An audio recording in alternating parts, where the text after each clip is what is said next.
এক সবুজ ঘাসে ভরা মাঠে সোনা আর মোনা নামে দুটি গরু বাস করত। তারা ছিল খুব ভালো বন্ধু, সবসময় একসাথে থাকত, একসাথে ঘাস খেত আর একসাথেই বিশ্রাম নিত।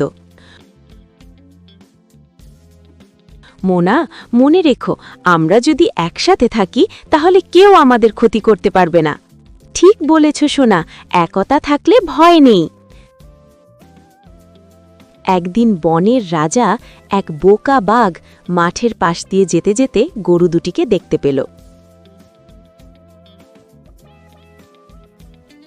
আহা, কি সুন্দর আর মোটাসোটা গরু! আজ তো দারুণ ভোজ জুটে গেল। বাঘ আক্রমণ করতে এগোতেই দেখে সোনা আর মোনা পিঠ ঠেকিয়ে একসাথে দাঁড়িয়ে আছে, শিং দুটো বাঘের দিকে তাক করা।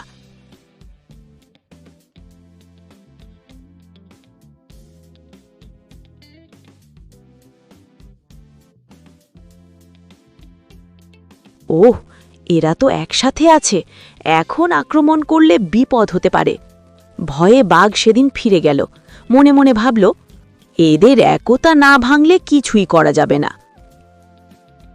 কিছুদিন পরে একদিন ছোট্ট একটা বিষয় নিয়ে সোনা আর মোনার মধ্যে মান অভিমান হল। তারা একটু দূরে দূরে দাঁড়ালো।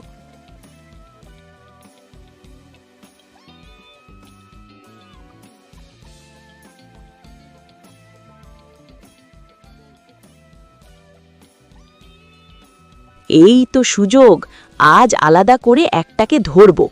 বাঘ সোনার দেখে এগোতেই সোনা ভয় পেয়ে ডাক দিল, মোনা, বাঘ আসছে, তাড়াতাড়ি এসো।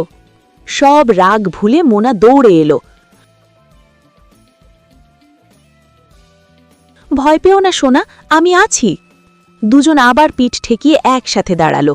বাঘ আর কিছু করার সাহস পেল না। আহা, এদের বন্ধুত্ব ভাঙা অসম্ভব। লজ্জায় মাথা নিচু করে বাঘ সেই জঙ্গল ছেড়ে অনেক দূরে চলে গেল।